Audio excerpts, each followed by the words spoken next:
Hey, what is going on everybody, and welcome to Fantasia. For today, we're going to be jumping into another session of Epic 7L today.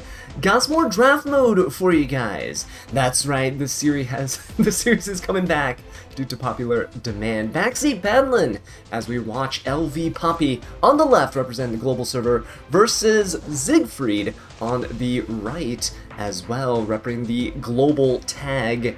Now, we see these drafts coming in, and right off the bat, you see the Navy Captain Landy and the Abyssal Euphine getting picked up on either side. We see the Moon Bunny coming up from LV as well. Siegfried picking up the ML Kawazu, not a bad counter pick into the Abyssal, into the Navy Captain Landy. We see the Elena getting picked up on the left, though, into this Abyssal Euphine, which is actually pretty decent for a bit of sustain, and you can also cleanse off the attack down that's going to be inflicted onto that Navy Captain Landy. Assassin Sid getting picked up on the right, perhaps trying to contest into that Bunny Dom there to take her out early.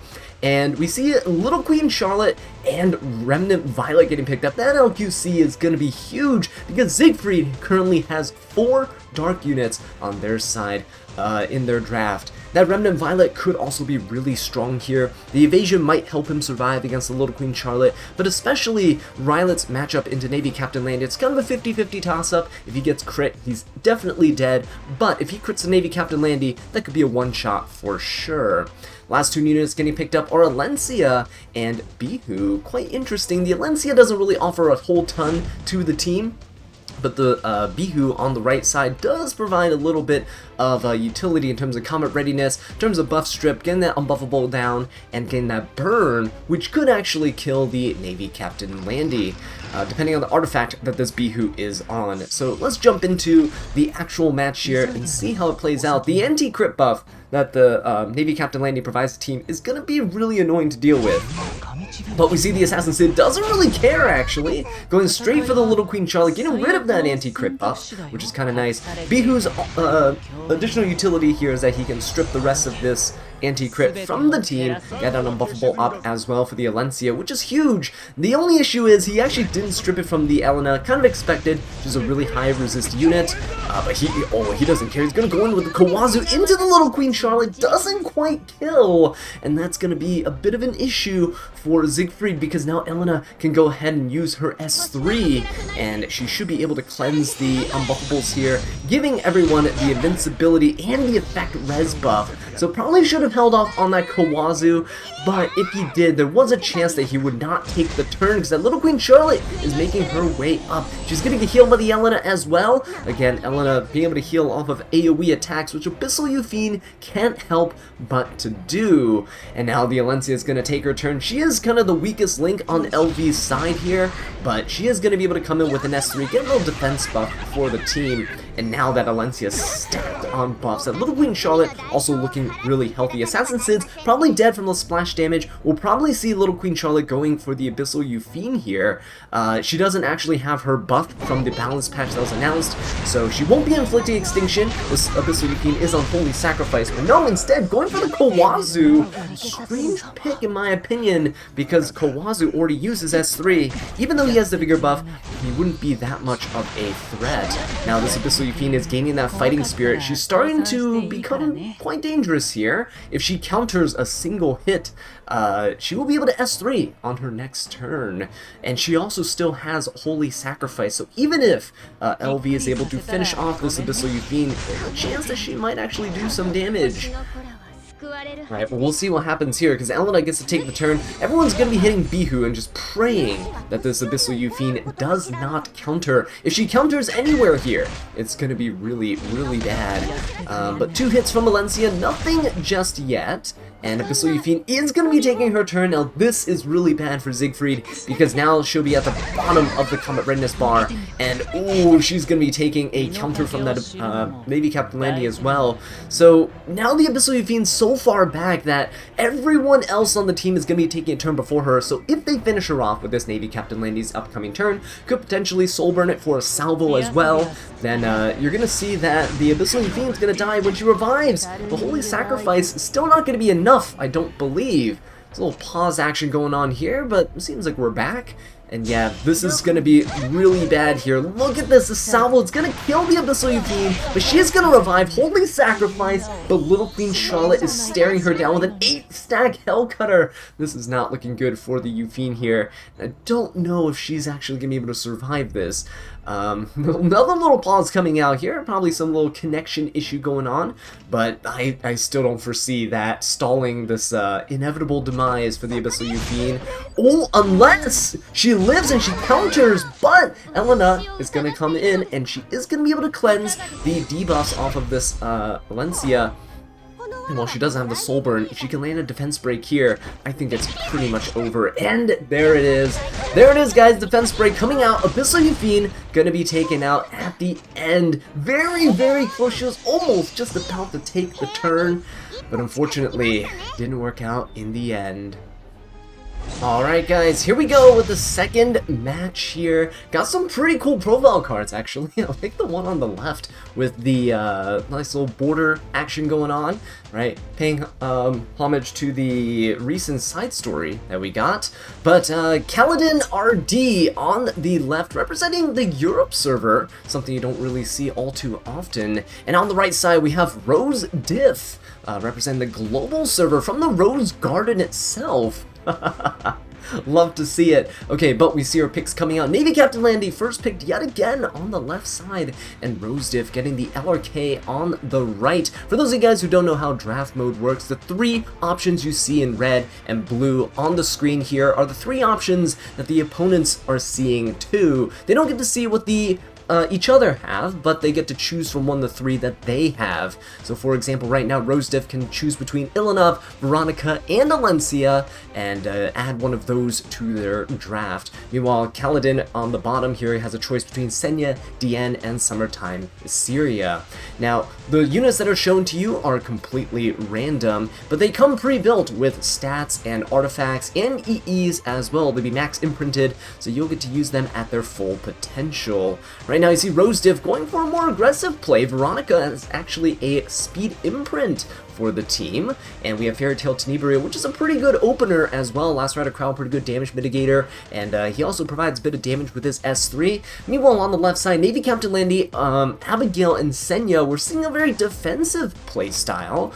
Oh my god, Twisted Eidolon Kayron coming out as well, but he's going to be met with a Tempest Surin. The Kayron could actually prove to be really strong into Rose Diff's team because of all the squishy units that we currently see right now, but let's see how they're going to finish up the draft. Savior Aiden getting picked up, pretty good choice here, and Ambitious Tywin on the left, also not that bad because of Fairy Tail Tenebria on the other side. You get to cleanse some of the debuffs from your team.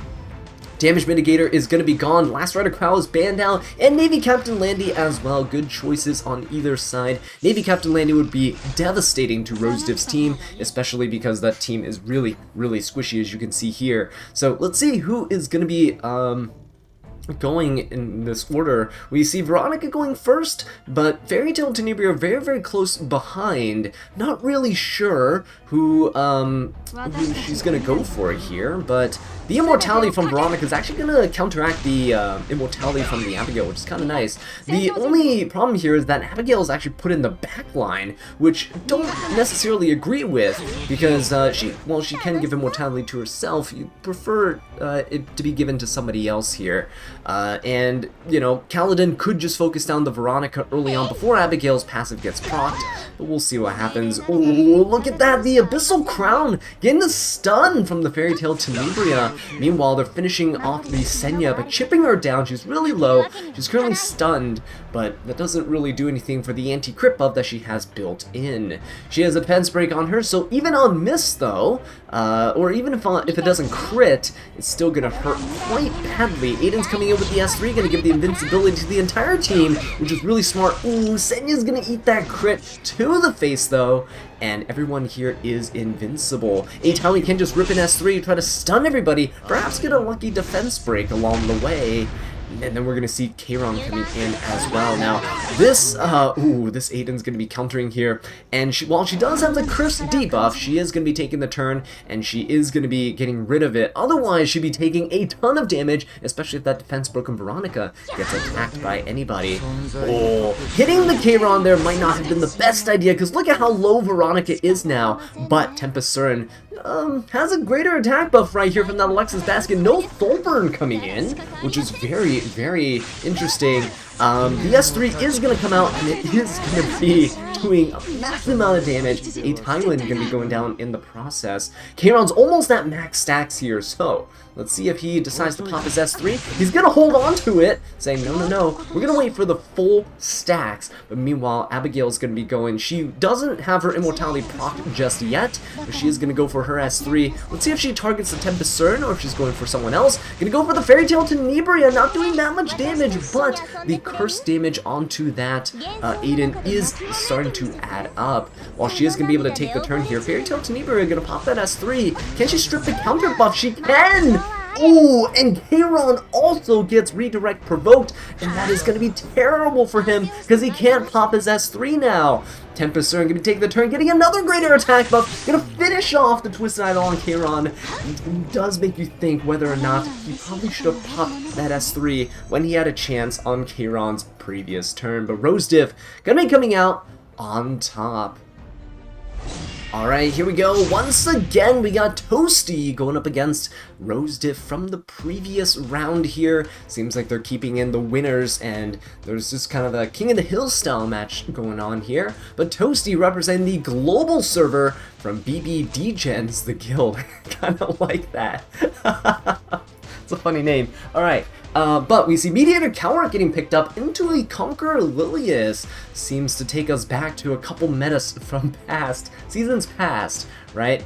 And Ocean Breeze Luluka getting picked up. Ooh, that's a really smart pick to go along with the Conqueror Lilius into a hand guide. But we're going to see a Earth Armin, Green Armin coming out here on Toasty's side. Armin's typically an anti-cleave knight, and perhaps Rose Diff could go down the aggressive route, but we do see a lot of supportive units here. Champion Zerato, Spirit Eye Celine, Infinite Horizon Acades. Not really sure who Rose Diff would really want to go for here. Champion Zerato seems okay into something like an Armin, although it's kind of questionable. He is immune to these like stuns and such, so don't know if that's actually the best option here. Spirit Eye Celine, a little questionable, but he already has two support units here, which you really want to go for an Infinite Horizon Acades. Spirit Eye Celine is looking to be the best option there. Meanwhile, on Toasty's side, Seaside Bologna looking a little iffy into the debuffs from the right side, but Mort seems okay. I mean, he does have injury, and he is immune to things like stun and sleep as well, but the issue is that there's none of that on Rose Diff's side. He's still very vulnerable to the debuffs that are there, and he only has one cleanser, so he's gonna need a second cleanser, and has to pray that it shows up in his draft here. Inos could potentially be a cleanser. She's a more aggressive version of Mediator Coward, you could say, but Ilanov gonna get picked up instead. We have Lone Crescent Bologna on the right side. Very strong pick into Toasty's Mort, who has the ability to provide anti-crit buffs for the entire team. But Bologna, ignoring that, will always crit as long as she hits. Is going to be a really strong unit into the Mort. Oh, Briarwitch Assyria also looks really strong here. Mediator Coward cannot keep up with all those debuffs, but you could also go for the aggressive approach and go for something like Flan. Toasty, though, has some pretty decent defensive options in the form of Abyssal Euphine, which he is going to pick up here, and now I think that is going to be the ban. Not really sure who Rose Diff's, Rose Diff's definitely going to be banning Abyssal Euphine, in my opinion, but meanwhile, Toasty going to be going for the Lone Crescent Bologna. Guess they're not really too concerned about all the debuffs on Rose Diff's side. Mediator Cowrick hopefully is going to be going after the Briarwitch, but you never know. If he does go before the Briarwitch, you might need to hold off on that cleanse, but it's going to be really iffy. The good thing is that Champion Zerato is quite slow, so he might not be able to take full advantage of that defense break coming out from the Briarwitch Assyria. But let's see what happens here. Conqueror Lilius is going to be taking that first turn. She's popping that S3. The attack down is going to go on to the other team. Meanwhile, bigger buff for Rose Diff's side. Going to be increasing that bulkiness of the Ocean Breeze Luluka, and especially that Champion Zerato, who you really want to stay alive right now. The Ilanov here actually doesn't have any debuffs in her kit, which actually makes her a pretty good matchup into Champion Zerato. You just want units that don't debuff to be able to hit him, and you're golden. So as long as Mort doesn't hit this Champion Zerato, you're fine. Right, the Meteor Cowrick is actually going to go. He's going to cut this Briarwitch Iceria, and I don't think he should be popping his S3. Maybe an S2 if he wants to put a barrier up for everybody to mitigate some of the incoming damage. But as of right now, oh, he is gonna let the timer run out. Don't know if he actually clicked the S3 or if this is an autoplay here, but that is not looking too good because the Briarwitch can just strip everything that we see right now, and there's a defense buff that lands on that, defense break that lands on this Ilanov. She's not looking too healthy. Alright, then we'll see what happens here. Ooh, thankfully, no defense break. She actually does get an Elbrus. Look at that damage onto that Briarwitch. Ooh, the Armin coming in with the follow-up too! And that procs her Guiding Light. What a massive, massive counterattack on Toasty's side. We're going to see the Mort take the turn now, and he is going to pop his S3. He's going to get the Rage buff, which is actually getting a buff in the next upcoming balance patch, which is kind of cool. That'll increase his attack and his speed. Mort is an HP scaler, so the attack buff isn't going to matter too much, but the speed is. Now, Mort actually broke the Briarwitch out of her Guiding Light, and the Meteor Cowrick was able to strip her Immortality, and now the Ilanov is going to be able to go. Hopefully she dodges these debuffs coming in from the Ocean Breeze Luluka. Will she dodge the Ice Cream Truck? She does not! So now she gets silenced and she gets blinded. She might want to finish off this Briarwitch Iceria before any further damage is done. But this Champion Zerato creeping up on him. Toasty does have to watch out for that. Let's see if the Champion Zerato actually dual attacks here. That could be massive damage. Oh, look at that Meteor Cowrick! Looking really, really low now. Thankfully, Ilanov is going to be countering here with the Elbrus, and she's proccing her S2. There's a 50% chance that she'll proc the S2 animation instead of the S1, which is great, because not only does it inflict injury, it also detonates it too.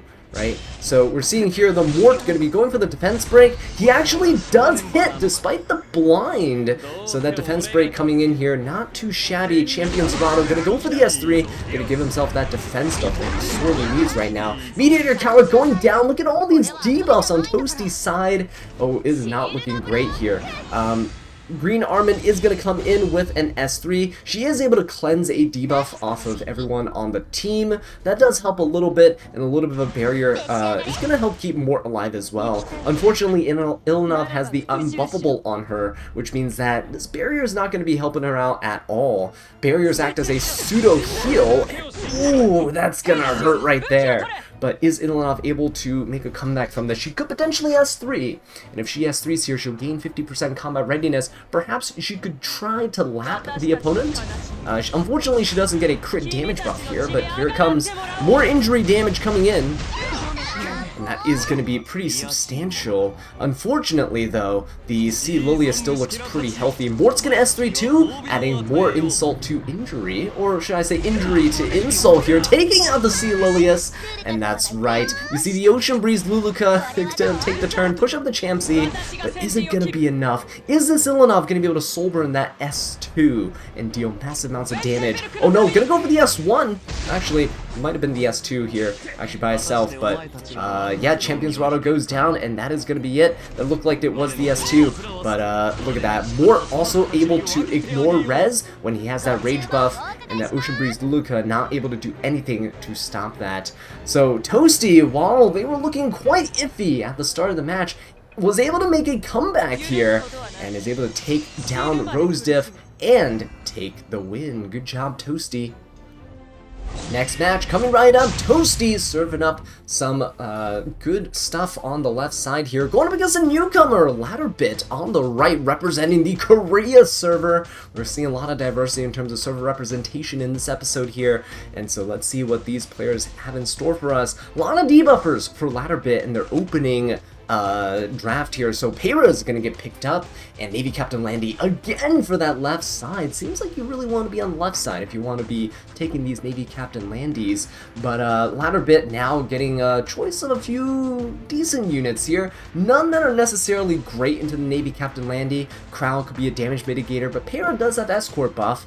He's going to take the Crow though. Little Queen Charlotte kind of iffy here. DJB not the best, right? DJB would have been great for Toasty to barrier invert that Para, but Toasty going to pick up that Mort, the Great Mortelix on the left side, perhaps doing some more injury shenanigans. We'll see. Archdemon, Inos, and Infernal Kawazu on the left. We're going to see an Archdemon game that's going to be awesome here. So Arcdemon's going to get picked up here. She could actually seal the Mort. She could actually seal the Navy Captain Landy too, which is very important. Christy, although, is going to get picked up on the left side. Doesn't really matter, though, because Archdemon can sober and to ignore resistance. That is something that can bypass this Christy. Zaha going to get picked up on the right. Power Captain Flan going to be fighting alongside her sister, Navy Captain Landy here. Toasty building up quite the team. Last picks are coming in, and we can see that Abyssal Youth. Wow, Toasty has a pretty stacked side here, but is he going to go for the Ilanov? She did do quite a bit of work in that last match. That injury could actually help against a unit like Crow, but latter bit here also has some pretty good options. We see the Lua get picked up. Okay, Wrecker and Rowana getting picked up on Toasty's side, but I don't think that Wrecker and Rowana is going to be taking a turn here. Not with Para and Lua on Latterbit's side, who are going to be going first and potentially locking her down. Now let's see the bans coming in here. I'm assuming the Navy Captain Landy is going to get banned out here. Perhaps Pirate Captain Flan. There we go. Pirate Captain Flan is going to get banned out. Archdemon is there to seal the Navy Captain Landy, so she's not that big of a threat, and there's no cleanse on Toasty's side either. So now let's jump into the match here and see what they got in store for us. We're going to see Para going to be taking the first turn. Zahak following close behind. Actually, all of Latterbit's team is actually considerably faster than Toasty's. So this is going to be quite interesting. Para's going to pop her S3, not even going to go for the S2, not even going to entertain the Navy Captain Landy on the other side, saying, no, no, no, we don't want any of those Elbrises or counters to be plaguing my Para. Zaha gets to go. He has an attack buff already. He doesn't necessarily need to use his S2. Obviously he wants to push up the Archdemon, but I guess he's saving it, the cleanse, for future application. He is going to go ahead and injury down this Mort, which is huge, because look, Mort just lost about a third of his max health, which is going to hinder his damage considerably. Navy Captain Landy going to go for the counter and the salvo play. Meanwhile, Crow going to be coming in, perhaps going to use his S2, get a little bit of a defense buff going for his team. The Rowana is actually synced up with this Christy, which is kind of interesting, because Christy is actually one of the slowest units. Perhaps Navy Captain Landy in the front would have been pretty good here, because she does gain combat readiness pretty consistently, so she could actually have helped the Wrecker and Rowana take the turn. But let's see what happens here. Navy Captain Landy does have souls from Wrecker and Rowana's book. She is going to soul burn into this Archdemon. Now the Rowana's dual attack here actually brings out a defense break. It's going to get huge damage in here from this Navy Captain Landy. The issue now is that the Archdemon actually didn't seal the Landy when she countered, so that's going to be huge. Mort's going to come in with just slamming his foot down, putting his foot down, and Archdemon now not looking to be the most healthy unit on the field. She does have a chance to seal the Navy Captain Landy here, but do you run the risk of it resisting and this Navy Captain Landy countering, getting full fighting spirit? In fact, he's just going to go ahead and hit the Wrecker Rowana instead. Don't know if that was the best choice, but this Navy Captain Landy with the anti-crit passive and the anti-crit buff here is looking pretty scary. Para is going to be taking the turn. You can't stun the Navy Captain Landy. Is he going to go for an S2 though? And now he's going to rip it. Quite questionable, because if this Landy counters, which she does, she is going to get full fighting spirit. Now thankfully, Para did put a restrict buff on her, so she can't push herself up and steal the turn. But even then, she's already halfway down the combat readiness bar.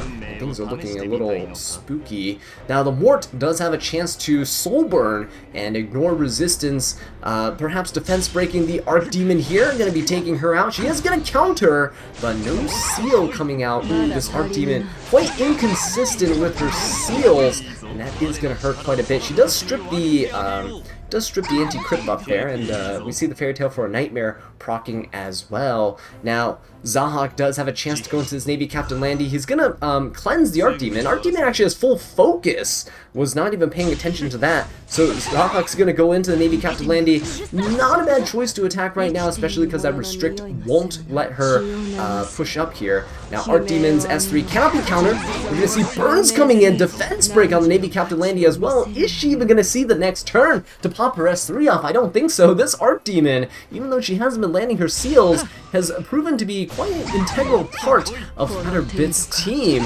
You see her seal the Mort, she's coming in with the extra attack, and boom! And Navy Captain Landy is so low now, she could technically just be ignored.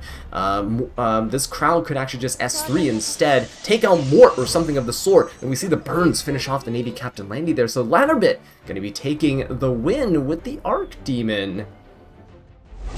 Okay, here we go, another match for us to watch. Psycho Pump on the left side, going up against the reigning champion from the last round, Ladderbit. And we're seeing, ooh, that disgusting Lua getting picked up, but the Abyssal Euphine as well. Both really irresistible picks here. It's really funny because we see the original Earth Euphine actually show up, but not going to get picked here in favor of the Lionheart Sirmia, who's going to be coming out. DDR picked up by Psycho Pump here on the left side. DDR is a fantastic control unit, but is he going to be effective into the Lua, who can reset his skills?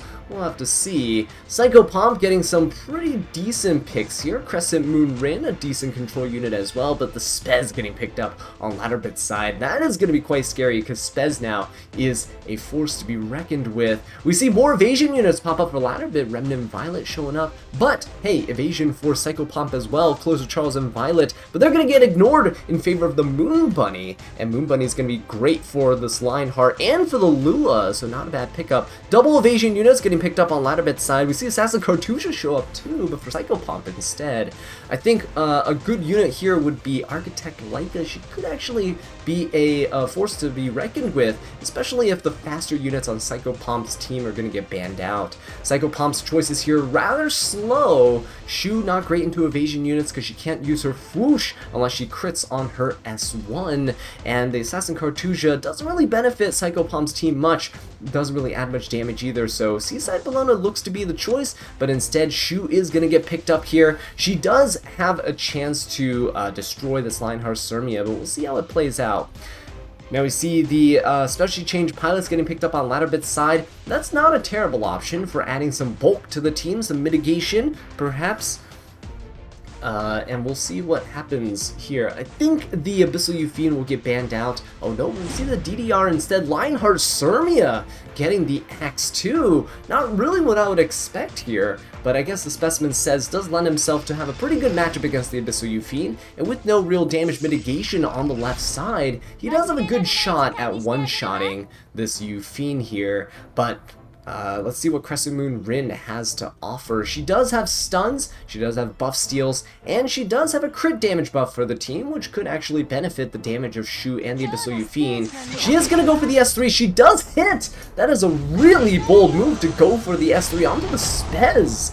Quite interesting. So crit damage buff gonna come out here for Psycho Pump's side, and ooh, he's just going for all the risky plays here, trying to go for the buff steal of the evasion while stunning the Rylet. He's gonna get a focus from that because he does dodge, but now Lua's gonna come in. I'm surprised that the Crescent Moon Rin is actually faster than this Lua. But now the Lua goes for the S3, doesn't go for the S2, S3. That would give Bunny Dom's passive a chance to proc, giving the immunity and skill null and a full team cleanse for Psycho Pump's side. So good play by Ladderbit there to avoid that Bunny Dom. Now Bunny Dom is going to S3, Doctor's Bag going to cleanse the Beguiles, no extra damage going to be coming out onto Psycho Pump's side. And there's a nice little barrier, a little bit of healing as well. Specimen says going to be going. I don't think he should be S3ing here. He does go for the S2 instead, stunning this Crescent Moon Rin. Now Shu did counter there, and ooh, she is going to go for the S1. No Fwoosh coming out because she did miss. Fwoosh only has a 40% chance to proc regardless. Oh, but the evasion units are not doing the evading here. We're seeing Specially Changed Pilot's going to come out and probably pop the S3 to cleanse this Remnant Violet and to maybe push up the team, get a little bit of a barrier barrier to help protect that Spez, who's been hit quite a few times now. Alright, so we see the pilot's going to go for the S3 onto the Shu. Going to try to control her here. Nice little provoke going on so she can't S3 on the next turn. And Remnant Violet gets a chance to go. Is he going to attack this Abyssal Euphine? No, he's going to go for the Bunny Dom instead. Ooh, that's a big chunk of damage. So she's going to be going down here to the Remnant Violet, who's going to heal up to full. This actually opens up Lua to a lot of shenanigans here. She could go for the S2 to try to sleep the Shu, and she could potentially S1 and defense break somebody as well afterwards. This will help her turn cycle too, which is pretty good for trying to reset her S3. If she can get her S3 up before the Abyssal Euphine gets her full fighting spirit, you could potentially reset the Euphine and prevent her from going into her trauma state. Now, Specimen says can we take the turn. He is quite low, but I don't know if he's in range to do an S3 just yet. Perhaps he could into the Crescent Moon Rin, but I don't know if it would kill anybody else. Yeah, there we go. Wind Rider allowing these Spez to stealth. Pretty good. It's going to cut that damage from the Abyssal Euphine in half when she does attack. And hopefully it does dodge with his evasion, but that is not guaranteed as we saw earlier. Nice little provoke coming in onto the Shu, kind of just locking her down. And now this Remnant Violet can be taking the turn. Everyone's focusing down the Shu. No one wants to risk attacking this Abyssal Euphine. If you attack her and she gains the fighting spirit, and then she counters, she's going to have a full stack. And she's going to be able to S3, which is not great for Ladder Bit's side. Now, Psycho Pump's Abyssal Euphine is on Holy Sacrifice. I think that's the pre-built artifact onto her. So no Elbrus. So attacking these Shu is actually going to be relatively safe. Now, this Specimen says, look at that stealth, keeping him alive. He only has about 700 health left. He's going to go for the S3 into the Shu. Is he going to kill? He doesn't crit! Oh, the Snow Crystal keeping her alive. That's huge! Because now Specimen says doesn't have that extinction that's left. And without that extinction, he is not going to be able to kill this Abyssal Euphine and prevent it from reviving. This Holy Sacrifice is going to be huge here unless Lua can do something about it. Does she have her S3 up? Is she going to be popping it? She does not, it seems. But a defense break might make it easier for this Violet to kill. Even then, ooh, let's see if it actually happens. It doesn't, but Remnant Violet is gonna soul burn there, so he will be taking an extra turn. He has full focus now, and this is actually gonna be really, really nice, because if this Abyssal Euphine doesn't kill the Violet, doesn't hit him, then and if he dodges and survives, he will actually proc his ult again. So he's gonna S3 into the Abyssal Euphine. So Abyssal Euphine's gonna go. Let's see if she actually gets lucky and hits the Violet here. This is gonna be huge if it does. Here comes a traumatized state. It's all or nothing. Can she hit this Remnant Violet? And she doesn't! It's gonna proc the Violet, and down goes the Euphine!